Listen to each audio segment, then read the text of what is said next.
Broadcasting live from the Wellness Wonderland, you're listening to the Wellness Wonderland Radio. I'm Katie, and each week I chat with the most inspirational people on the planet on how to stay inspired in all areas of life. As you listen, feel free to tweet at me at Katie Dalebout or use the hashtag Wellness Wonderland. I'd love to hear your aha moments. So grab your headphones and listen on the go, or cuddle up with a notebook as we dive in deep with authentic conversations right here in Wonderland. Welcome back, everyone, to the Wellness Wonderland Radio. I am psyched to have Ronnie Landis here in Wonderland. Ronnie is a published author, speaker, and an empowering and inspirational guy who knows so much about health, nutrition, longevity, so much cool stuff. I connected to him through our mutual friend Carly from Culinary Karma, little plug, and Ronnie is just a super knowledgeable, great guy, so I'm really excited to get to know him today and talk about everything from nutrition, superfoods, self-help, love, more. So just so much great stuff we're going to talk about. So thanks so much for being here, Ronnie. Yeah, thank you. It's my pleasure. Thanks for the intro. Yeah. All right, well, let's jump right in because I have so much that I want to talk about with you. So you live in your own wellness wonderland these days, and you've created a place within yourself, within your body, within where you live that's really promoting wellness from within, and you're super passionate about health and nutrition. But I'd love to zoom the lens back. Like, were you raised this way? I'd love to start at the beginning and know a little bit about your journey to healing and nutrition. Yeah, absolutely. No, I wasn't raised with health or nutrition specifically as principles for my life, but I was turned on to it as a professional athlete and an aspiring athlete, and it happened through a series of knee surgeries that I had on my right and my left knee as I was pursuing a career in basketball and taekwondo, both at different times. And that's when I got turned on to living food and superfoods and just all the different healing modalities that I started to incorporate into my lifestyle, into my athletic routine.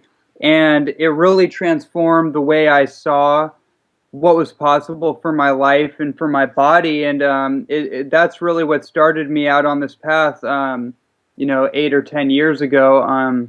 I've become extremely fascinated with what's at the fringes of health and nutrition and food science, and where that can take us on the road to creating the vision that we all hold for ourselves. Nice. So my next question, I was going to ask you kind of what the major turning point was for you that really drove this home, that anything would stick out in your mind, and I'm guessing you're going to say kind of your injury with your knee. Could you talk about that experience a little bit? Yeah, that was definitely one of the big catalysts that led me into what I'm doing now. When I was 19, I had my first knee injury on my right knee. I tore my meniscus, and that was primarily from doing too much like hard impact training. At the time, I wasn't really focused on doing rehabilitation exercises and fine-tuning the micro muscles in my body to really hold my joints and my tendons together. So I was doing a lot of extreme, exercises. At that time, I was training to make the U.S. national team in taekwondo. So I was running about 3 to 5 miles every single morning. I did 3 workouts a day, sometimes 4 even, and this was about 6 days a week. So, wow. Over time, it started the imbalance in my exercise routine, not to mention that I wasn't eating the best ever at the time as well. The imbalance in my life started to really pressurize my body. And then I tore my meniscus. I think it was from running or kicking or something. And I also had a lot of impact trauma on my kneecap. And so that's what led me into my first surgery. And then after that, I spent years rehabilitating, doing corrective exercise maintenance, And when I was 23, I was actually training for to make a semi-professional basketball team, and I tore my ACL and a part of my cartilage on my left knee.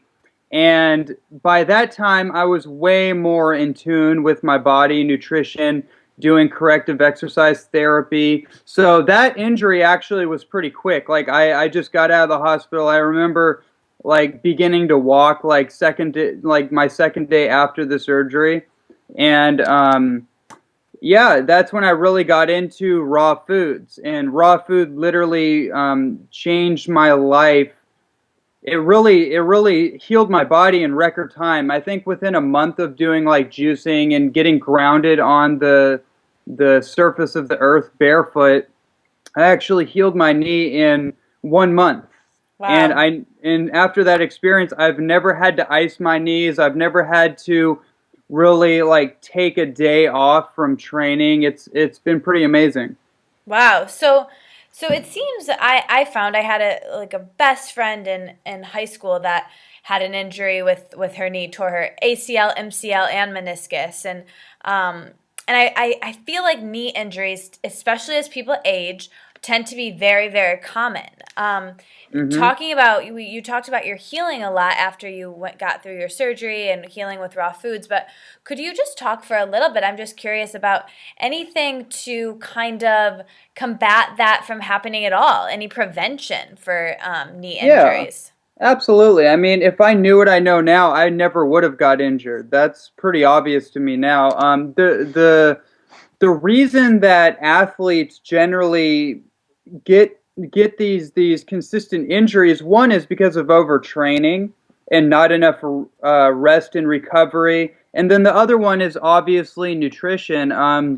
The best preventative thing is to really focus on anti-inflammation, because the inflammatory markers is really what starts to accumulate the acidification or the acid buildup in our body. And over time, our body has different mechanisms of neutralizing those acids. But over time, if we're not doing things like, for example, like juicing is probably one of the best preventative tools that any of us can use for any kind of degenerative condition we may be trying to work around or just not encounter whatsoever. So physio degenerative conditions like knee issues, hip issues, ankle, foot fractures, lower back and neck degenerative issues are all part of the same core issue, and that really has to do with the breaking down of our muscles, our tendons, our ligaments, and our nervous system. So green vegetable juicing is absolutely amazing for that. Another thing would be supplemental enzymes. Enzymes, especially systemic enzymes, which are basically the metabolic enzymes that our body uses to actually start to break down all the, for example, like the plaque formations, the fibric or the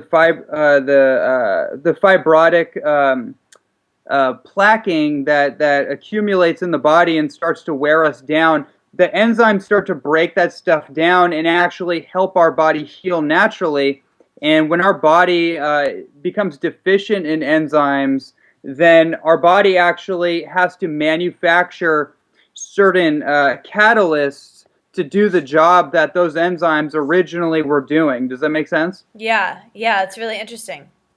Yeah, so those are some basic things. I think diet in general is really important to understand, and how to have a balanced diet for whatever your function is in life. So if you're an athlete, you have to kind of fine tune your diet for your function, for what you're trying to do in life. But just having a balanced diet of raw plant food, incorporating some of these superfoods, making sure that the water you drink is clean and free of contaminants is a major part in prevention of any kind of condition that we may be talking about. So, speaking of these conditions, another one that I know that you, another degenerate disease that you talk about and research on is MS. And I've had family Yeah, members who have struggled with that. Can you talk a little bit about what's happening there and some of your yeah, research around that? absolutely. So multiple sclerosis. It has to do with a few things. The primary thing behind that is it's a degenerative condition that affects our nervous system. And what's going on there, very simply put, is that we have a protective layer that surrounds our nervous system the same way that rubber coating surrounds an electrical circuit, right? That's actually how our nervous system functions. Our nervous system is basically this little wiring of electrical signals or impulses that's being sent out throughout the body, which allows me to speak to you. It allows all my senses to turn on. It allows me to move my body, so it controls all the motor functions. Once that sheathing, which is called your myelin sheath or myelination, once that starts to break down, then all our motor functions, the cognitive functions of our brain, start to get impaired. So when people have MS, you'll notice that their motor functions start to degrade. They can't they can't fire those electrical impulses that get sent to their muscles. That's another way of saying that would be the neuromuscular system. So all our muscles are basically being regulated through our nervous system.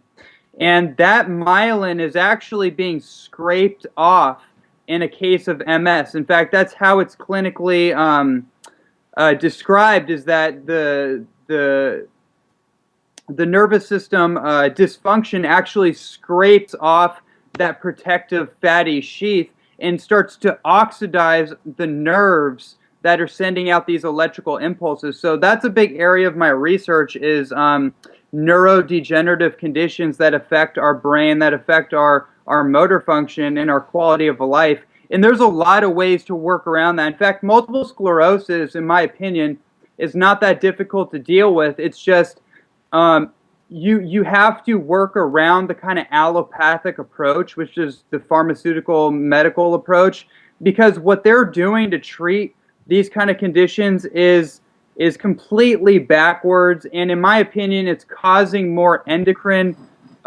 issues in the form of like liver toxicity from pharmaceuticals and hormone disruptions that can be simply treated with using super herbs, using just basic dietary protocols, clean water, and some things like that that we can definitely touch on. Yeah, so I guess let's start there. I mean, why don't you tell me a little bit about some preventative things Yeah. and some things that anybody can kind of employ into their life to prevent not only MS but all degenerative diseases. Yeah, yeah, exactly. Like MS is just one symptom of a whole classification of degenerative conditions, which again, like I stated before, are nervous system breakdown. So what the goal here is that we want to protect our nervous system because that regulates every single function of the body and of our consciousness. So let me start out with just putting out the most important things that people can implement right now for prevention or for um, naturally treating, MS and other conditions. The first thing I would mention is I would definitely say, again, green vegetable juicing is going to be really important for putting out the inflammatory fire that erupts in the body. And I won't elaborate too much on that. Basically, green vegetable juicing is an anti-inflammatory method. It's also an enzyme supplement, and it's a mineral and vitamin supplement. Okay, so that's one thing. Now, moving on from there, I would say people need to know about mucuna, the Ayurvedic herb mucuna. Clinical research has actually shown that mucuna extract is twice as effective against Parkinson's than the best pharmaceutical Parkinson's drug that's Wow. being prescribed. Um, And this is very obvious. This has to do with like the neurotransmitters that get produced in the brain and get sent out through the nervous system. When we're talking about mucuna, we're talking specifically about L-DOPA, and that's the precursor for dopamine. And that, I could go into that in a lot more detail, but basically dopamine plugs into our adrenal system and actually helps to reinstall the proper information that our adrenals send out to the rest of our body, and it helps to actually regulate the nervous system. So a lot of times, people are they're either sympathetic or they're parasympathetic. Okay, so just to make that simple, the sympathetic nervous system is kind of like almost like a hyper stimulation of our nervous system, and a lot of times people actually need to bring that stimulation down into balance, and that would be more parasympathetic, which is more of a regulation state. Does that make sense? Yeah, yeah, it definitely does. Okay, cool. So most people in civilization are totally hyper-stimulated from the nervous system. So they need something like a mucuna or even like a Shazandra berry to help regulate their nerve impulses to kind of protect them from all the stimulation that we have in our technological kind of stimulant society. Yeah. Mucuna actually protects the nervous system in that way. The next thing that I would put out there is lion's mane mushroom. Lion's mane mushroom is been heavily researched for improving cognitive function and improving memory and just overall brain function. One of the main things that lion's mane does is that it has something called nerve growth factors. And these nerve growth factors are actually building out what I referenced before, which is the myelin or the myelin sheath, right? So to make this to bring it home for people, another thing about our nervous system or about this myelin that surrounds the nervous system is that not only do you want to protect the health of that sheath, but you actually want to encourage it to grow through the repetition of certain activities. Because the way that we learn, master, record, and ultimately activate certain behaviors in our life is actually dependent on repetition of activities, repetition of belief systems, repetition of our speech patterns, and so on and so forth, right? So we've all heard of like muscle memory, right? Right. Well, muscle memory is not totally accurate. It's actually neuromuscular memory that's really what's happening. And that myelin, if we do the same thing over and over and over, that myelin will actually do something called myelinate that activity or that speech pattern, and it'll record what we do within the framework of it. So it actually stores information based on how healthy it is, right? Lion's mane mushroom has actually been shown to actually influence the development of our myelin sheath. So I would definitely say mucuna and lion's mane mushroom are probably the two top tier herbs.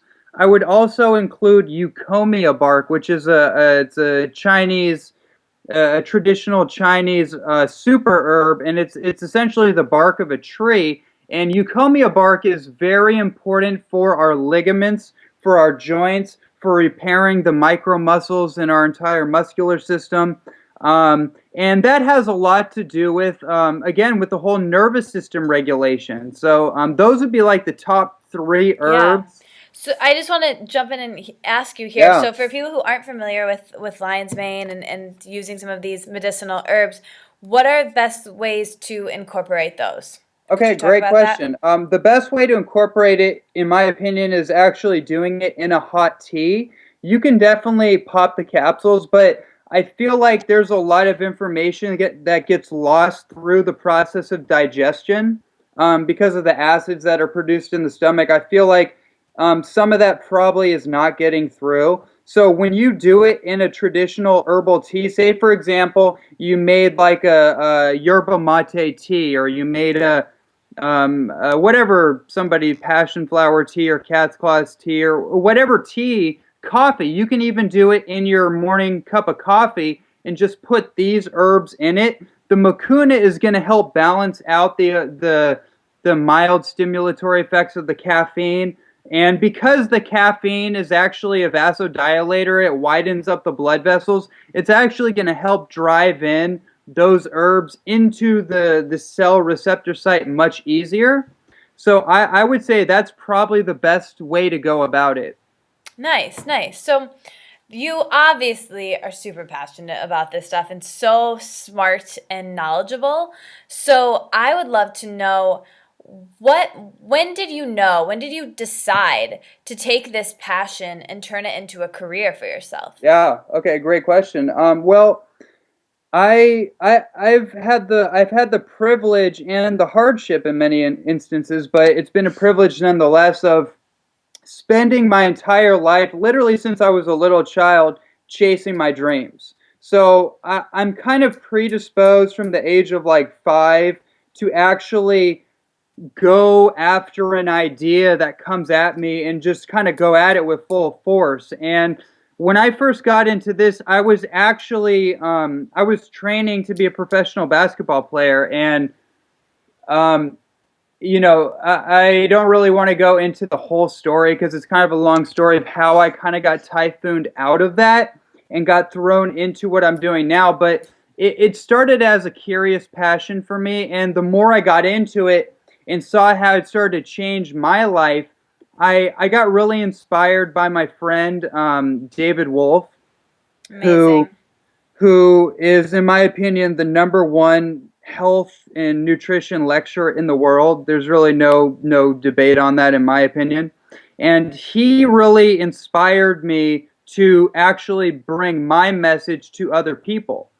And I've been public speaking for years before that. I used to run a martial arts school. I would teach class every single day. I would give lectures, teach workshops, and things of that nature. So I think from a younger age, I was predisposed to really the public speaking aspect of it. But then through getting into this world, I just started getting out there and giving lectures to potlucks and different workshops, and then I got inspired to start doing like more seminar type of deals and start working with other educators. And I realized that writing books was going to be a huge part of my path in a way that I could create almost like the same way a musical artist will create albums. That's how I look at my books, and the way they do concerts is the way I look at my events. So I kind of approach it from that place, and it's just something I'm extremely passionate about. I don't think that you can really create a lot of success in your life and whatever you want to do unless you're curiously, innocently passionate about what you do, because that's going to drive you forward, and it's going to cause you to want to work on your craft and to polish it and become a better version of yourself every single day. You would definitely have to love what you're doing, whether you get paid for it or not. And I just realized that I would want to do this whether I was rich or not. But now I've kind of integrated the peak performance information in the success world with what I'm doing and merged it together, where now I believe that you can have the best of both worlds if you approach it intelligently. Yes, I love that. And I couldn't agree more. I mean, for me, I've just found this proved time and time again. If you're passionate, you're going to do a good job. If you Mm. care, you're going to just do a better job in your health, in your life, in your career, whatever you're pursuing. So I love that answer. So getting back to health and your personal health, I would love to ask Ronnie Landis, the speaker, author, this question. What are you doing now, today? Like, what is your daily food and exercise routine that's working for you? And not to say that this would work for everyone else, but just out of curiosity, could you talk us through kind of what's working for you right now? Yeah, absolutely. I mean, I've gone through a few different phases in the last few months. I've really got back into really heavy working out again. I was away from it for a while. It would be a lot more sporadic due to, all my writing and researching load. But lately, I've been getting really back into anabolic weightlifting. I've been getting back into just regular jogging and deep breathing, exercising. Actually, what's really interesting is that I've reformatted my entire schedule. While writing my first book, I was very much a night owl. I would stay up until 2, 3, 4. Even sometimes I'd pull like 2 nights in a row. Like I just wouldn't sleep. Whoa. Yeah, I just would just go through it. And I am definitely happy to say that I'm back into my normal circadian rhythms where I go to sleep around like anywhere as early as 7 until like 9. Like 9 will probably be like the latest regularly. And I wake up about 4 in the morning. Wow. And that is amazing to wake up 4 hours before the rest of the world because, one, it gives you a jump start on the rest of the world. So it's like if you want to be successful in your life and what you're doing, you got to figure out how you can actually get ahead of all the other peak performers in your industry, in your niche, right? Yeah. And so for me, it's like, okay, I got to wake up an hour earlier than everyone else that's out there doing that has the results that I want. I actually have to take it up a notch, right? So I have to adjust my lifestyle and my priorities to fit what I want to achieve in my life. So that's one thing. And when I get up in the morning, the very first thing I do besides breathing is I drink water. I mean, that's absolute. If you want to get to the crux of the whole thing, it's like people are not drinking enough water, right? And this Yeah. whole like 8 to 10 glasses a day, like that's hokey pokey. Yeah. Because they're not even talking about what kind of water. The reason people need to drink 8 to 10 glasses of water is because they're chronically dehydrated from too much cooked food, processed food, not enough water-rich plant food, and just not enough, high quality water. And I don't need to give you my whole spiel and rant on water right now. No, But it's okay because I was just going to interrupt you to say it's funny that you brought that up because my next question for you that I had written down here was about hydration. And I heard you talk in one of, I don't even remember what it was now, but a couple days ago or weeks ago, I heard you talk in a podcast about hydration, and you were saying that exact piece of work about drinking water when you first wake up in the middle of the day, or middle of the night for you, but when you first wake up in the day, drinking a liter of water. And it's so great the way you said that because we're all busy, we're all doing 10 million things. If you can start the day off that way, you set yourself up for success. But so I'd love for you to talk about that and about water a little bit. Yeah, well, there's a common phrase: the way you start the day is the way you finish your day. So. Yeah. The most important thing for somebody is like, listen, it's not about like entire lifestyle reform. It's about adding in one daily discipline the best you can. Well, the best thing to do is to start adding in higher quality water. And for a lot of people, that's going to exist on a different gradient. For me personally, it's living spring water. That's my standard. That's what I want for my life. So that's where I go. But if you're on tap water consciousness, then it's like you need to start to migrate away from that as much as you can. That could be getting into like not that I'm a fan of it, but it can be like reverse osmosis water. It can be even like alkaline water. Again, those things are nice transition tools, but that's not really where we want to end up. But that's the whole other topic in of itself. What I will say though is no matter what water you're drinking, I highly encourage people to include about 1/4 of a teaspoon of sea salt into their water every single day.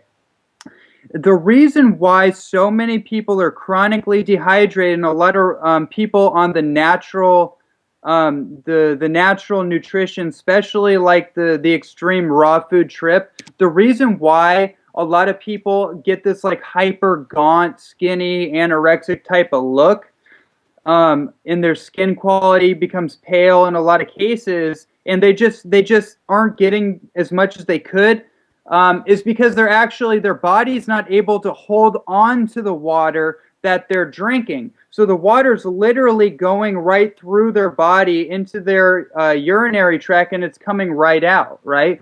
So the one thing is that you don't want to be peeing 8 to 10 times a day, but you do want to actually retain the water that you put into your mouth, and that's actually going to be caused from having enough sodium in your diet, enough high quality salt. And the salt actually feeds our adrenal glands. So in the morning, what we want to do is we want to slowly adrenalize. Does that make sense? Yeah. Most people, when they get up in the morning, they're popping up and they're already hyperadrenalized. So the adrenals is pumping out adrenaline way quicker than the body knows how to handle. So that's another thing about the nervous system. It pops our nervous system out of control. What you want to do when you wake up is just slowly wake up, just kind of like, stretch for a minute and slowly get into your day. And you want to plug back your adrenal glands with sea salt to start getting it functioning appropriately. So that's my thing on water. As starting your day is 1/4 of a teaspoon of sea salt with your morning water. That's super helpful. So, still answering that question about what you're doing today, we kind of went over exercise and water, but let's talk a little bit about food.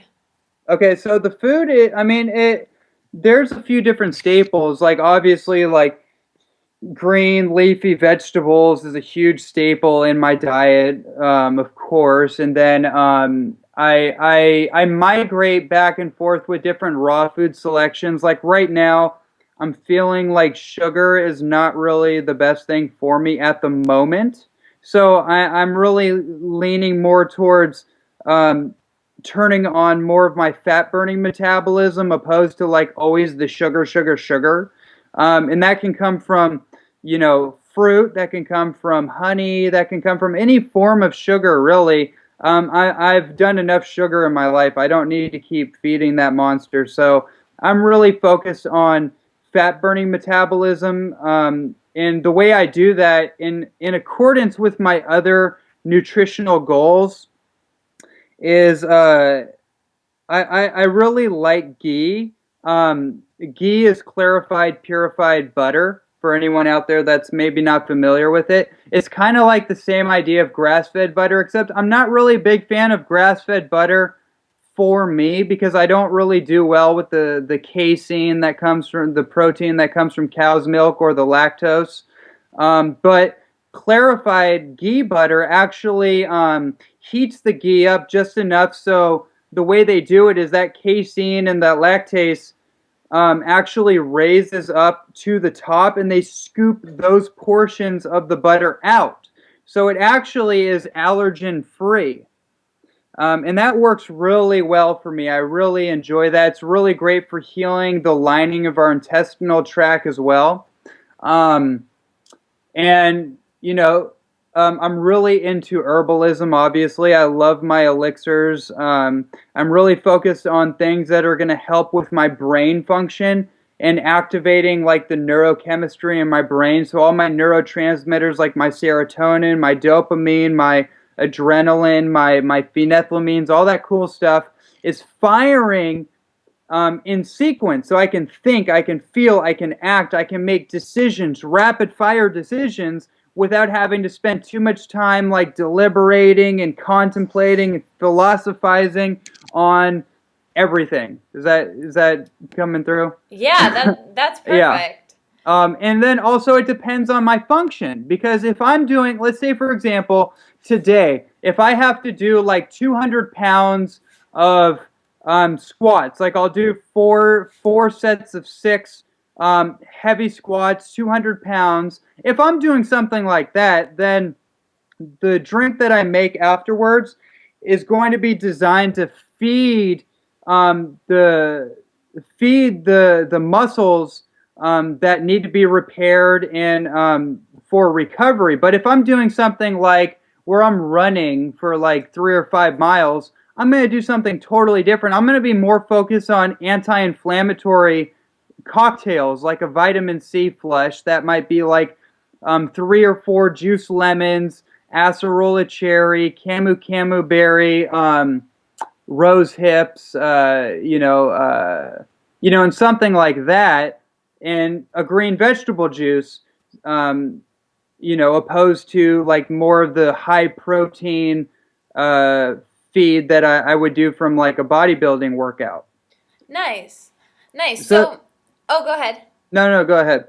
Well, I was just going to say that, so it's so cool to hear exactly what you're doing, but I'm just kind of thinking of our listeners here. And I would love to know how you would coach someone who is completely new to this. Maybe they're in the Yeah. standard American diet, maybe they're, just very, very new to starting this path or just getting to know all of these things. So, where would you tell them to start? I know we spoke about water and hydration, and so that's definitely a good place. And you gave them a couple herbs to kind of get started with to put in their tonic. But could you kind of walk us through just a couple of steps where you would coach someone who this was completely new for and maybe Yeah. didn't have the workout regimen?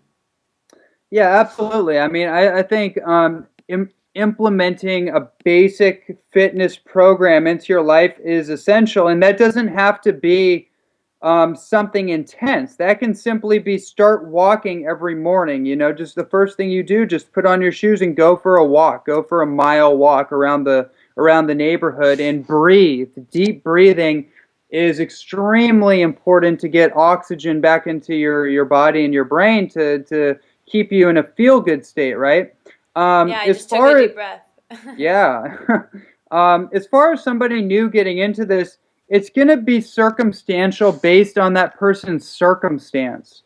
So the way I would coach someone that had cancer or diabetes or candida or some kind of gut dysbiosis is going to be very different than the way I coach somebody who may be in a general state of decent health, but they're looking to start implementing some new things into their life. They want to take it a little bit further. So the basic principle that I can say is it's called subtraction by addition. And what that means is that instead of following these diet books that are out there, which is basically just taking out all the things that may or may not be working in your life and then just kind of like trying to get by, like weight loss by starvation and deprivation, which is a mental and emotional dissonance. Like it doesn't work for the human condition. Like we're always going to be fighting ourselves under those kind of parameters.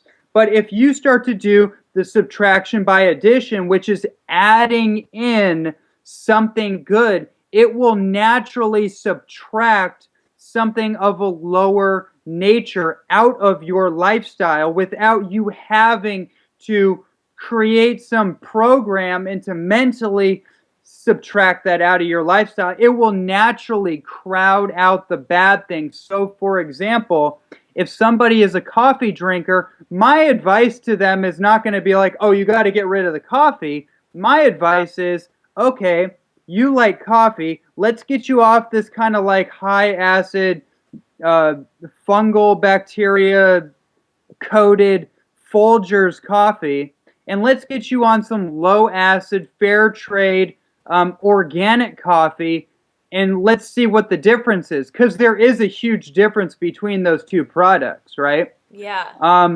And let's start there. Maybe for the person, they're like, hey, I want to get off coffee, but I still need that little jolt in the morning. Okay, great. How about we get you on some yerba mate or some Ilex guayusa, which is the two highest caffeine-containing plants outside of coffee beans. And those are actually balanced with the rest of their minerals and nutrients. So it gives you the mild stimulation, but it might not hyperstimulate you. And let's add in some coconut oil for the good fats to balance out that caffeine in your body. And let's start there, right? I find that is the best approach when trying to navigate through all this information, because I understand that this may not be the easiest thing to grasp for a lot of people. And when people interview me, I'm not just talking about like step A, step B. Sometimes I'm like A, B, Right, right. C. Like I'm going from uh, Totally. different ideas and jumping back and forth. So to keep it simple, it's like add in as much raw organic plant food as you can. Add in one green juice a day. Lemon, celery, cucumber, ginger, apple. There you go.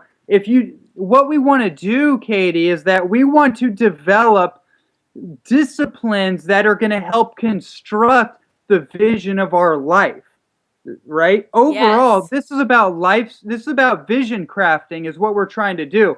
Nutrition is basically a supplement for the vision of your life, Mm. right? So it's not Yeah. just about like weight loss. It's like, why do you want to lose the weight? How is losing a certain amount of weight going to amplify your life? How is it going to take your life to a new frontier? That's the way I want to approach it. Because if you have a vision for your life, it doesn't matter what you have to do. As long as you have the why, you'll figure out how to make it happen. Mm. That is so good, Ronnie. I just wrote that down. Nutrition is a supplement for the vision of your life. That's beautiful and just so true. And I think really links back to what we were talking about at the very beginning about following your passion. And if you are really focused on that passion, you're going to do what you need to do. And that means nutrition and taking care of this body that we're living in right now. Yeah, I want to add this one thing too, Yeah. just for everyone listening. I'm a product of the last 80 years of personal development literature. In fact, I was raised with that stuff. When I was 4 years old, my first mentor was Bruce Lee, and then it progressed into Eastern philosophy. So I within me is hundreds of years of philosophy and tradition and insight onto life and how to construct the the life that you want to design. Like I'm into lifestyle design. So I would say nutrition is one of those pillars that creates the foundation for the design of your life. No matter what your function is, whether you want to be the best mother or father, you want to be the best carpenter, you want to be the best eco-friendly, clothing designer. You want to be the best athlete, speaker, whatever. Like it doesn't matter. Nutrition, the way that nutrition influences our life is profound. So I think that if people can start to approach health as if they're creating a daily discipline for their life, and that goes again about, maybe I'm just kind of a broken record here, but it's about daily disciplines. It's about the rituals that we have in our life, and the rituals end up determining the results that we have in our life. So I think ritual, having it coming from a perspective of creating rituals. If your ritual is to get up every morning, lace up your shoes, and go for a jog, chances are you're going to be in a higher state of fitness than the next person who's hitting the snooze button or is kind of trying to get out of that ritual, right? If your Yeah. ritual is when you wake up is that every day, no matter what, doesn't matter, I'm going to have that 1 liter of water with sea salt in it, then your ability to think, your ability to move in your body, and ultimately your ability to eliminate toxins in your body is going to be in a higher state than the next person who's drinking coffee first thing in the morning. Yeah, it's really cool when you can get behind the reason why behind and thinking about, it was self-help with anything, with any success that you want, if you can get behind the service of it and how Yep. it's going to be helping the world, then that's when the success happens. So it's the same thing really with your body. When you have that intention of what you want, like for me, I'll just kind of give you the example of what I want. The reason why I am into all this stuff. You know, the reason why I think everything you're saying, I like eat it up. Like, I think it's just the coolest thing is because, you know, I made this decision. I want to be more intuitive. I want to hear my intuition more. I think it's so cool when I can really get into that. And it's really cool what you were saying, you know, and I've heard you talk about this before. Like, you can meditate all day and you can do that all day, but if you don't have the nutrition aspect of it, nothing's going to happen. And you can eat well all day, but if you don't have the spiritual aspect of it, nothing's going to happen. So it's really Right. something that you need both for. And Well, I love what Anthony Robbins talks about. He says, you know, we get wrapped up in these different ideas about like confidence and willpower and having the will to succeed. And I think people are actually breaking down from utilizing too much willpower, yeah, actually. And we start to get hooked on these little concepts like spirituality. And because spirituality is generally disconnected from the Western psyche, I think that people get into extremes of what spirituality is, and then we try to define every little parameter in our life and our activities, whether and to say that this is spiritual and this is not spiritual. Well, I can tell you from my own experience, I've been a student of spiritual practices again since I was a little child, and going through, like, I used to, as a martial artist, when I was approaching my black belt initiation many years ago, I used to meditate for 2 to 4 hours a day. Like, wow, this was before I knew about, like, you know, all the great traditions of the world, and I got into our community. I was already doing that stuff. So now what I can speak from a place of experience, like, I don't need to do that anymore. In fact, you couldn't get me to sit there and meditate for like 30 minutes because it's like, it's almost like, to me, it's like that's a waste of time. Like, I love those traditions. I love the Buddha. But for me, it's like I don't want to meditate under a Bodhi tree for 50 years. Like, I got to get up and go. Because to me, every single act there's a spiritual component in the action. That's what I love Tony Robbins about. He's like, listen, like, you can sit and wish there were no weeds. You could say there's no weeds, but until you pull out the weeds in the garden, those weeds are still going to be there. yes, So it's great to have positive affirmations and you know, confirmations, but that positive result that we want to see is not going to be confirmed until you take the action. yeah, it reminds me of this story. My mentor Gabrielle Bernstein just talked about this, and she said that she heard the great Buddhist monk Jikra Tan, and they asked him, you know, do you meditate every day? And he said, not only do I meditate every day, I meditate every moment. Right. And I think that's really what this comes down to. It's when you get to that spot where everything you're doing is a meditation. That's Yeah. really rad. Yeah, that's called active meditation. I think that is actually, you know, it's like I relate it to martial arts, you know. I think a lot of the spiritual methodologies, especially coming from kind of like the kind of mainstream yoga kind of culture that's been created in more of our community, is starting to go mainstream, is like, that's like white belt.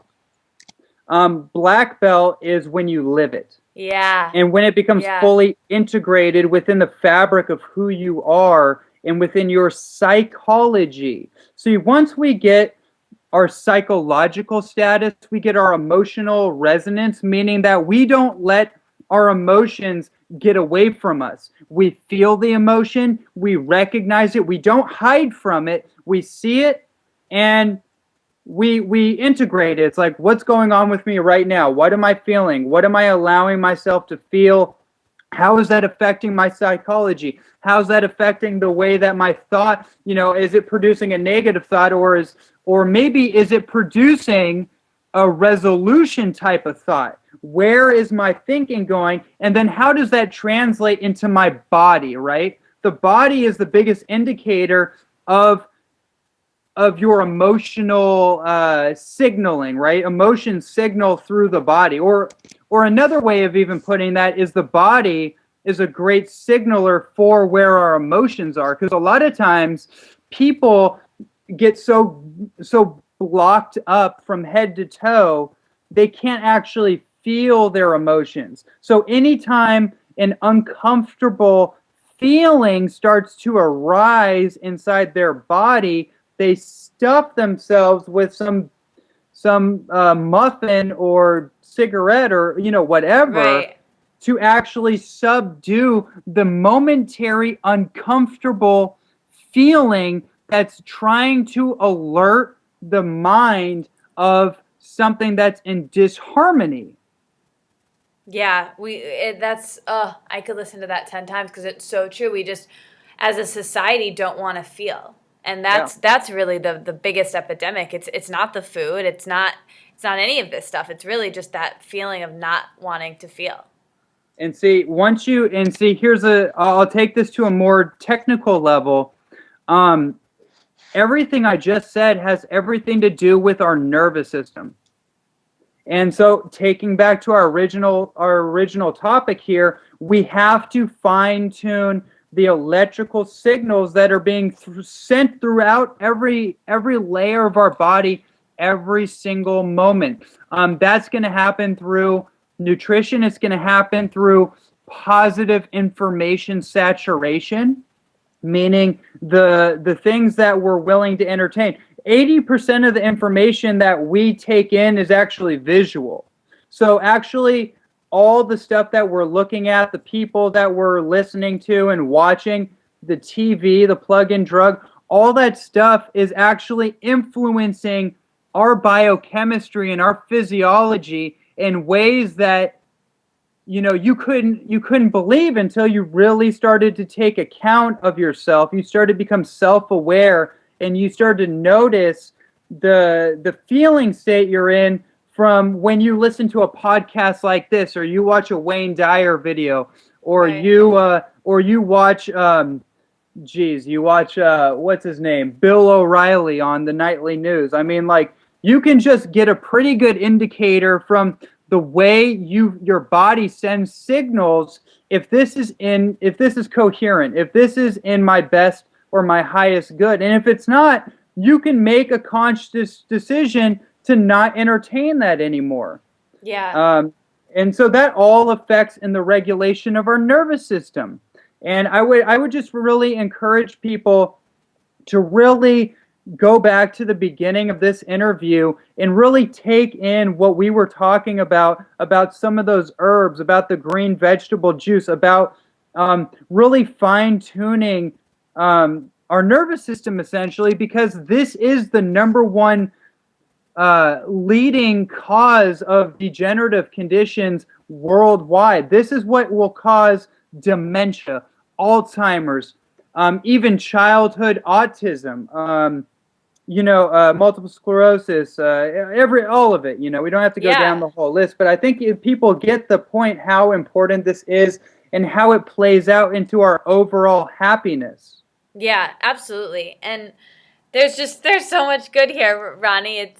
It's amazing. And before this time is like flown by. I cannot Mm, believe it. But yeah. there's so much that I do want to still ask you quickly before we get to the Yeah. quick fires. Do it. I'd love to get into a little bit about specific superfoods. Can we Okay. specifically talk about cacao? So we know it's Yeah. amazing for us once you're into this world a little bit. It's amazing to consume, but there's a lot of differing opinions, and I'm sure it differs from person to person. But could you talk a little bit about how much of the superfood should be consumed and how one of the best ways to kind of incorporate it? Okay. Well, just understand that cacao is a power plant. It's in the same classification as things like ayahuasca.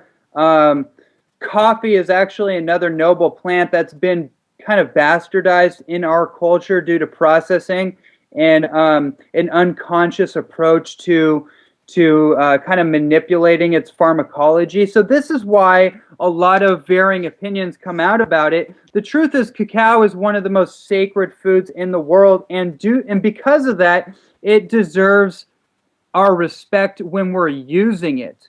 the biggest problem in the pharmaceutical age is bad herbalism, which means inappropriate dosaging.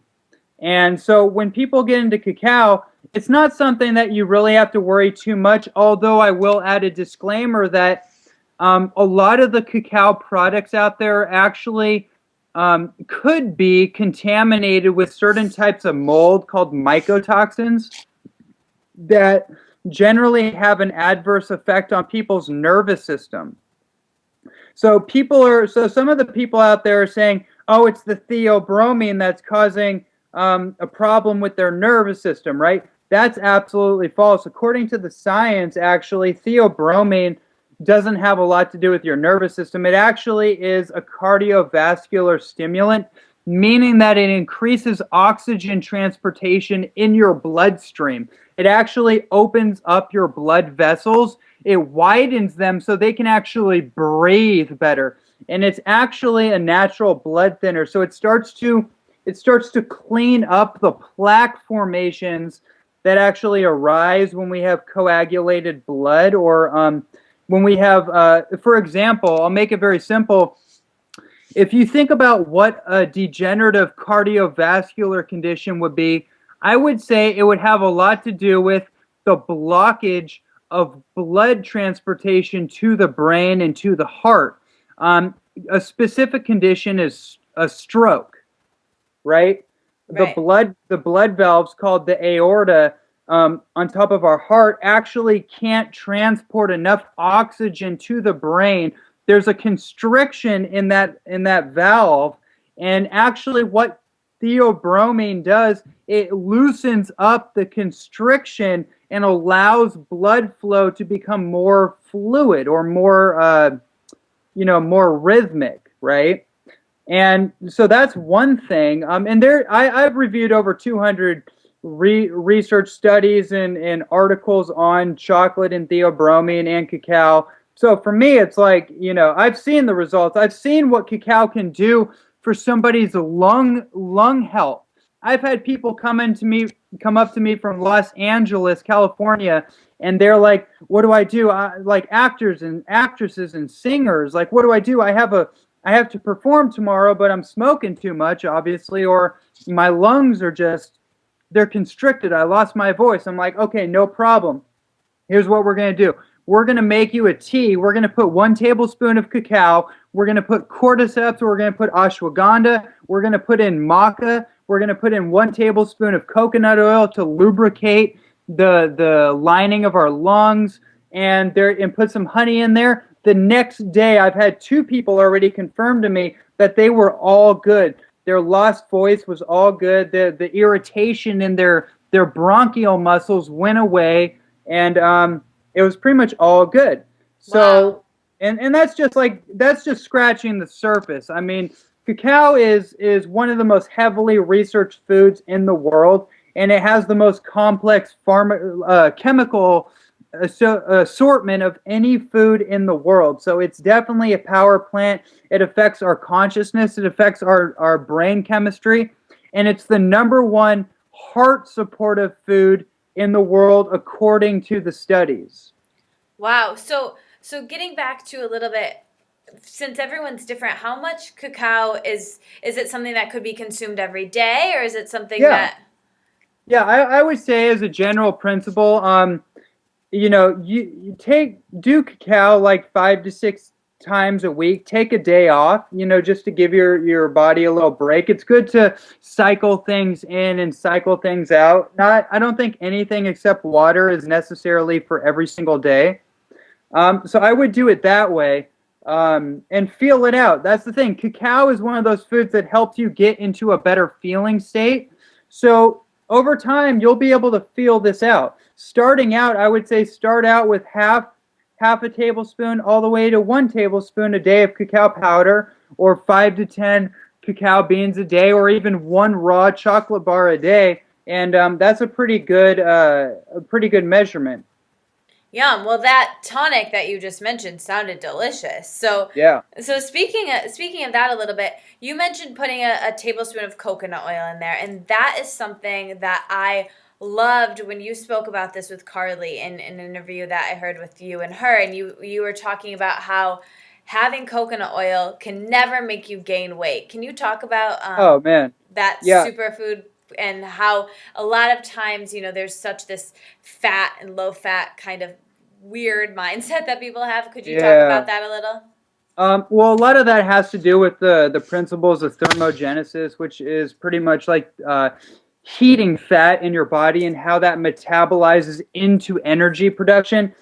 Coconut oil is the most unique fat in the world because it actually gets metabolized, or just to keep this simple for everyone, coconut oil has a set of fats called medium chain fatty acids, or MCTs. And what that is basically a type of fat that gets metabolized by our liver and turned directly into energy production. And it actually helps to repair and rejuvenate our liver as well.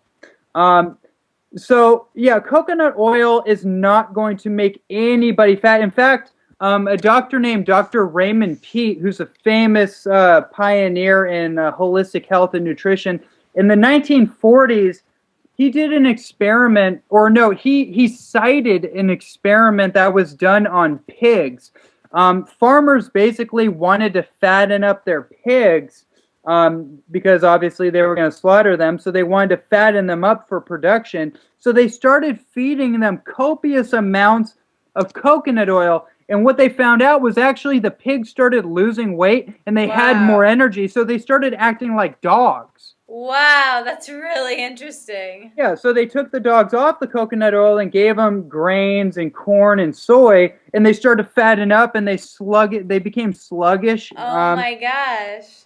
Yeah, so, and this happens in humans. Coconut oil has very interesting effects on thyroid production. Most people that have trouble losing weight, one has to do with estrogen imbalance, which is a whole topic in of its own. But you'll have to come back for that. We'll have to come back to that one, but it influences the stimulation of our thyroid gland and thyroid stimulating hormone, and actually allows our metabolism to start activating. Most people have a dulled down metabolism or metabolic rate, and they're not able to effectively burn fat as fuel, generally because of too much carbohydrates. Their body is trying to utilize all the sugar for energy production, and that's why I'm really into using the right kind of fat to get that long burning energy,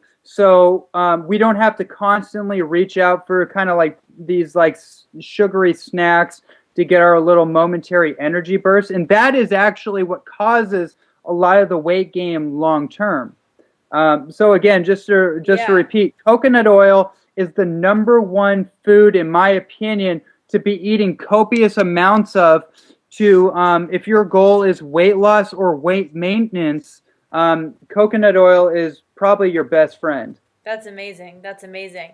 So one other thing I just want you to touch on for us, can we talk a little bit about skin health? And I know there's a lot of issues there with hormones and lots of things, but if you had to just give some of your top tips for skin health and healing skin, what would be some things that you would say? Okay, there's two main things that come to mind. One is the health of your intestinal tract, or your gut health. And the second thing is antioxidation, which is broken down to antioxidants, specifically vitamin C.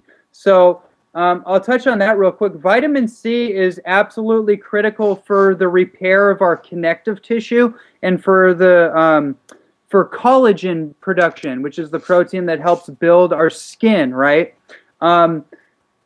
This has been known for a long time. I'd say vitamin C is the most important single nutrient for the beautification of our outer appearance, meaning our skin quality.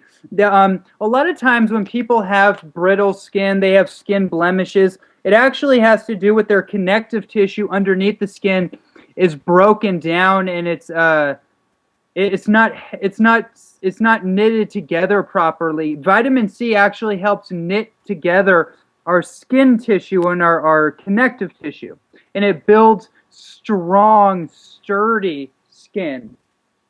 So that's number one. I would be doing a lot of vitamin C power plants, and I like the natural vitamin C botanicals, the plant powders, opposed to like the synthetic ascorbic acid. There's a lot of problems that have been documented from doing too much synthetic vitamin C.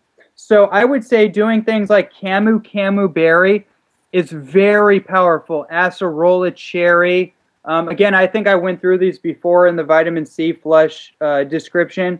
Lemon is very potent for that. And then moving on from there, just gut health in general. One of the reasons that a lot of people have skin issues beyond the vitamin C thing is they're not able to absorb the necessary nutrients into the little pores in our gut. And or someone has a leaky gut syndrome and larger molecules are not being broken down by the stomach acid and are actually seeping into our bloodstream, causing autoimmune conditions and then our body starts to attacking itself. I'm just kind of simplifying the whole situation, but our body starts attacking itself out of confusion, basically. So what we want to do is we want to make sure that the lining of our gut is lubricated and that we don't have enlarged pores that lead to leaky gut. We want to patch up the holes in our intestinal tract. The way that we can do that, I'll throw out a few things there, is definitely we want to be in balance with our healthy and our unhealthy bacteria. So this would be dysbiosis. And that can be achieved through, doing probiotic therapy, doing a healthy amount of fermented food. And I would say not doing too much fermented food or probiotics, because on the flip side of that, if you have too much good bacteria and not enough counterbalancing bacteria, that can create its own set of issues. So just adding in fermented food is a really good idea. And then doing things like, I would say L-glutamine as a supplement is probably going to be a really good idea for people to start doing. It helps to patch up those holes that can get caused from just living an imbalanced lifestyle. And then the next thing I would do, the superfood aloe vera. Aloe vera gel, actually, it has these polysaccharide sugars inside the gel, that help to heal what's called our epithelial cells. And our epithelial cells actually coat the entire lining of our digestive system, and they actually go into repairing our skin cells as well as the vitamin C. So I'd say aloe vera actually mixed in with your vitamin C potion is a very powerful way to increase outer beauty.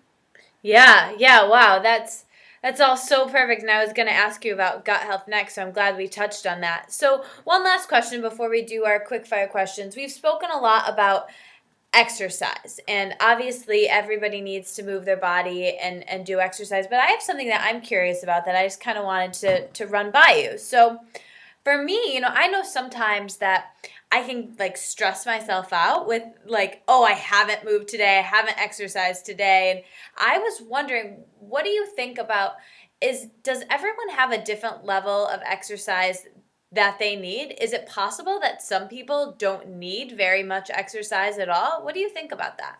Yes, it is possible. Everyone is physiologically very unique.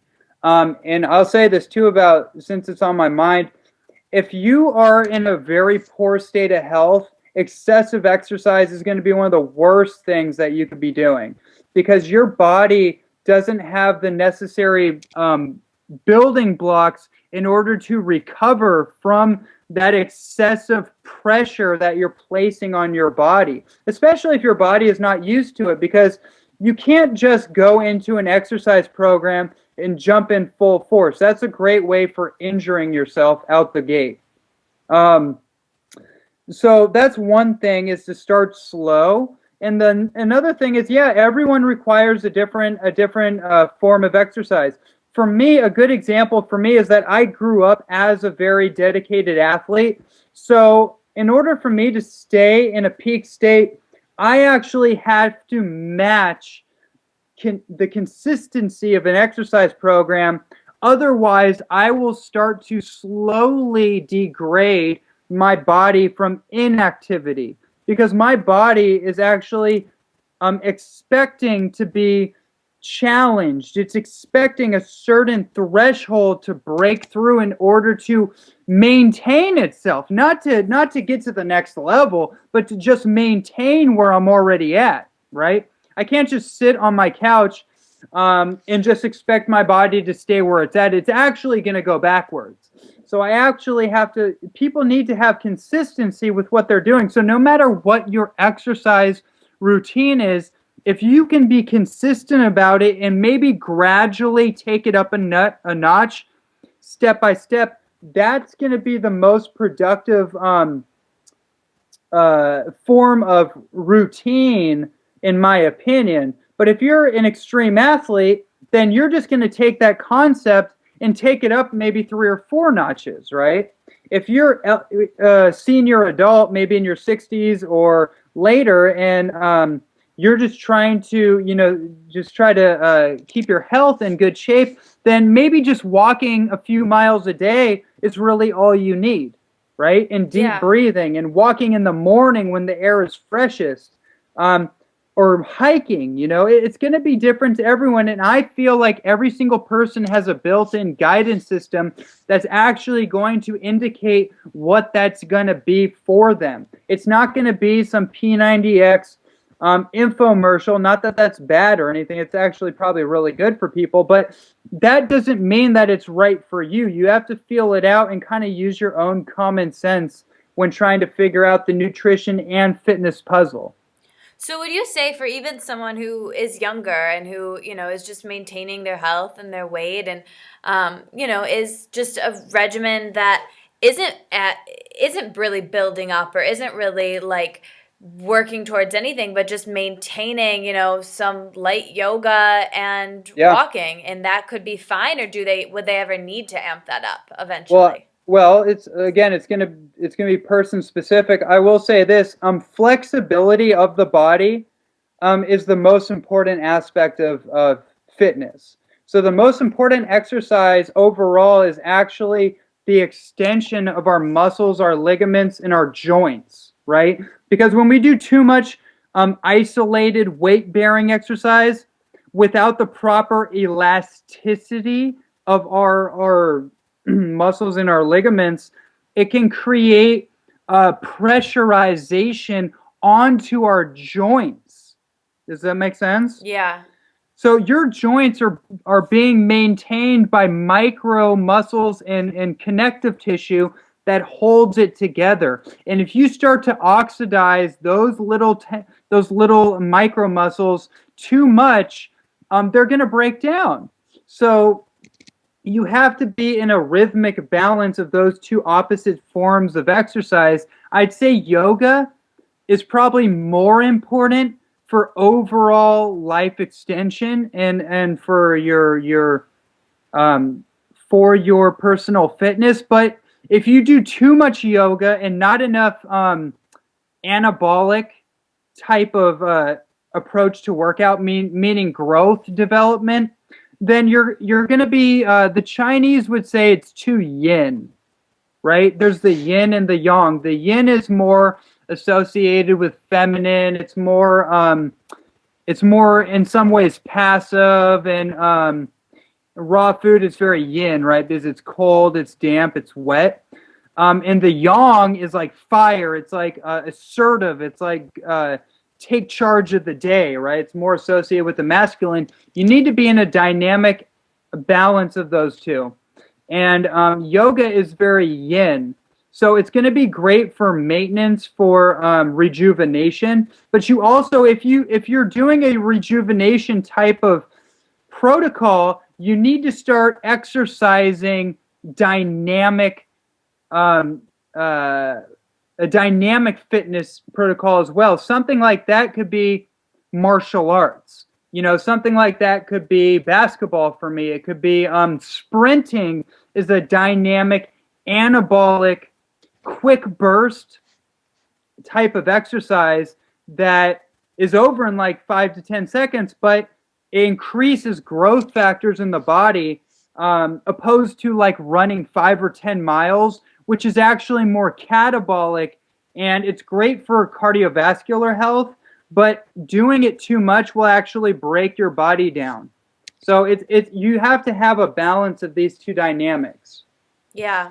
Yeah, it's really so interesting. So where would you like to see holistic health and nutrition and wellness in, say, 10 years? And where do you think it will be, and where would you like to see it?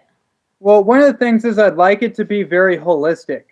So, I mean, that meaning like we continually strive to take the whole body on instead of compartmentalize it into different factions of almost like religious viewpoints on nutrition or fitness or psychology, or it has to be this way or no way. I would like to see it from that perspective, and I think it's going more and more that direction where we're taking the whole human as one component and working with a person holistically. And then I'd like to see it really become more prevalent in the medical institutions, in more of the professional institutions, where it's being recognized globally, when we talk about things like herbalism and like raw food nutrition, that things that are time tested and are proven to work. I would like to see more. I would like to see it reach the corporate level, where the masses of people that are being influenced by corporations started to take it more seriously. Yeah, I agree. So, before we wrap, I want to wrap with some quick fire questions if you're up to it. But before that, I would love for you to tell everybody where to find you and some of the exciting things coming for you. Okay, great. Well, people can find me at Facebook, Ronnie Landis on Facebook. And then also I have a website where I host my radio show, and I have a lot of my content on there called www.expandedhealthnetwork.com. And I also have my own herbal raw chocolate company, and the website is www.cardiozoicacao. Cardiozoic We'll cacao. put all those links below. Yeah, great. And so those are the places that people can find me. I'm about to release my new book in early January 2014 called The Life Food Peak Performance System, where we get into everything that we've talked about and a whole plethora of information and ideas that people can really use to create their own lifestyle from. Amazing. That sounds so great, Ronnie. Thank you so much. So to wrap, I'm going to just do some quick fire questions where you'll just say like the first thing that comes to your mind. It's going to be like the best part of the interview. You ready for it? Ready. Okay, cool. Favorite color? Blue. Favorite, since I know you're into basketball, favorite basketball player of all time? Allen Iverson. Favorite basketball team? Philadelphia 76ers. Favorite position to play when you're playing basketball? Shooting guard. Favorite health ritual? Oh, my morning tonic. Can you tell us what's in that? My morning tonic today is organic coffee, ashwagandha, ghee butter, stevia, and there was cacao. Okay. Yum. Okay, favorite day of the week? Neutral. Favorite hour of the day? 4 in the morning. Oh yeah, I love that. I don't know if you remember this, but we were talking on Facebook and I was like, I so love that you get up that early and you wake up without an alarm, which I think is the coolest part. Yeah. It's a biological alarm. I know. I'm going to get there. I'm going to get there. Yeah. Favorite fall vegetable? Ooh. Fall vegetable. I don't know. I love cruciferous vegetables. I might have to just say like cauliflower or broccoli or something. That's good. That's good. How about a favorite fruit? My favorite fruit is durian fruit. Nice. Favorite way to relax? Playing basketball, funny enough. Nice. Favorite meal you've eaten recently? Jeez. Favorite meal I've eaten? Nothing's coming to mind. I guess I'm just gonna. I know. The chocolate I made last night. Yum. If you could have a superhero power for a day, what would it be?